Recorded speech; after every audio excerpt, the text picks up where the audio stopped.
कानपुर में 8 पुलिसकर्मियों की हत्या करने वाले विकास दुबे के मामले में अभी क्या प्रगति हुई है। जैसे जैसे पुलिस विकास दुबे के राज को बाहर करने में जुट रही है, आगे बढ़ रही है, वैसे वैसे पुलिस के भी राज बाहर आते जा रहे हैं।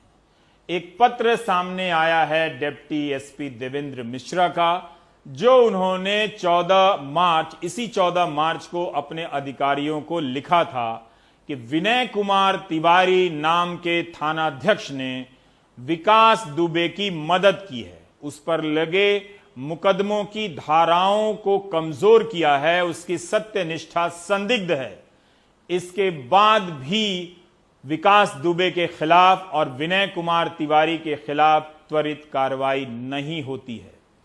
यूपी पुलिस के पूर्व प्रमुख जावेद अहमद ने स्क्रोल वेबसाइट में एक आर्टिकल लिखा है और उसमें सवाल उठाया है कि जब विकास दुबे को दर्जा प्राप्त राज्य मंत्री संतोष शुक्ला के मामले में गवाहों के बगैर मुकर जाने के बाद बरी किया गया, तब फिर जिलाधिकारी ने उस मामले में ऊंची अदालत में अपील क्यों नहीं की। वो जिलाधिकारी कौन थे और उन्होंने एक ऐसे अपराधी के बारे में इस तरह का फैसला किस आधार पर लिया, इसका जवाब भी आना चाहिए। लेकिन इसी बीच 2017 का एक वीडियो सामने आया है। यह वीडियो विकास दुबे का है और एसटीएफ पूछताछ कर रही है और वीडियो में विकास दुबे बता रहा है कि वो उसके किन किन लोगों से संबंध हैं और जिस मामले में पूछताछ हो रही है उसमें किन किन लोगों ने मदद की है। विकास दुबे प्रधान और जिला पंचायत के अध्यक्ष के अलावा बीजेपी के 2 विधायकों का भी नाम लेता है, भगवती सागर और अभिजीत सिंह सांगा। इन दोनों विधायकों के बारे में विकास दुबे कहता है कि फोन पर इनसे बात होती रही है और आपस में आना जाना रहा है। इन दोनों विधायकों ने कहा है कि यह गलत है, वो अपराधी है, उसकी बात पर भरोसा नहीं करना चाहिए और कॉल डिटेल की जांच कर लेनी चाहिए। आप जानते हैं कि इस दुनिया के लोग, अपराध की दुनिया के लोग एक सिम का हमेशा इस्तेमाल नहीं करते। कई बार वो एक सिम का इस्तेमाल एक ही बार के लिए करते हैं।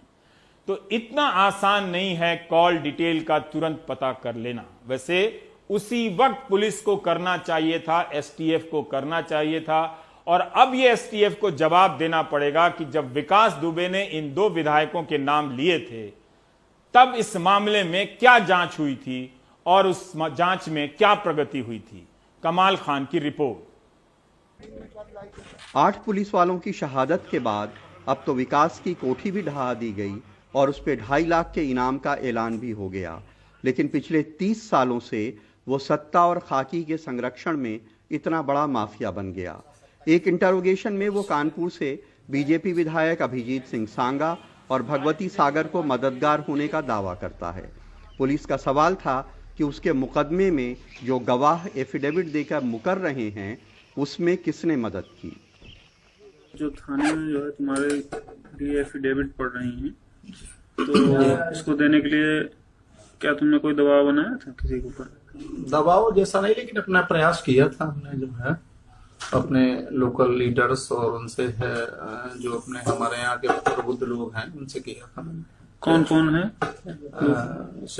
हमारे लोकल विधायक हैं, भगवती प्रसाद सागर जी हैं और अभिजीत सांगा जी हैं एमएलए, और हमारे ब्लॉक प्रमुख हैं राजेश कमल जी और जिला पंचायत अध्यक्ष हैं गुटन कटियार जी, और प्रधान लोग भी हैं 2, 3, 4, 5 लोग। तो इन लोगों ने क्या डराया धमकाया? नहीं, डराया धमकाने में ये इन लोगों को समझाया था कि देखो अगर ये नहीं है और ये फर्जी हैं तो इनकी मदद करो, अगर ये मुल्जिम हैं तो कोई बात नहीं, लेकिन ये चूंकि फर्जी हैं इसलिए आप इनके लिए जो है कुछ जो भी साफ करना है वो निकालो। कानपुर में बिठूर कॉन्स्टिट्यूएंसी से बीजेपी एमएलए अभिजीत सिंह सांगा विकास से सख्त नाराज हैं। उनका कहना है कि 2017 में एसटीएफ ने ये पूछताछ की थी। अगर इसमें जरा भी सच्चाई होती तो एसटीएफ उनसे खुद पूछती। ये एक सोची समझी उसकी जो एक नियत रहती है हमेशा सत्ता का संरक्षण प्रदर्शित करने की, मैं इस पूरे अपने वकील से मैंने राय ली है। मैं विधिक कार्रवाई इसके ऊपर करने जा रहा हूं। सबसे पहले मैं इसके ऊपर मुकदमा दर्ज करा करके ऐसी एक मिसाल पेश करूंगा जिससे भविष्य में ऐसी जो ये साजिश रचता है, साजिश न रच पाए। कानपुर के बिल्हौर से बीजेपी एमएलए भगवती प्रसाद सागर कहते हैं कि वो तो उनका दुश्मन है, उनके चुनाव में भी उनके खिलाफ बीएसपी उम्मीदवार के समर्थन में वोटर्स को आतंकित करता रहा है, वो उसकी मदद क्यों करेंगे? कोई सुधर नहीं रहा, ये फर्जी है। अरे कोई बात, ये तो वैज्ञानिक युद्ध है भाई। कॉल डिटेल निकलवा लीजिए, यूपी के किसी अधिकारी से पूछिए, यहाँ से प्रदेश जिले से लेकर प्रदेश तक का किसी अधिकारी से पूछिए कि पहले में उसके फेवर में मैंने कभी फोन किया, उससे कभी मेरी मुलाकात हुई, कभी फेवर में मैंने बात की, अपने आप आ जाएगा।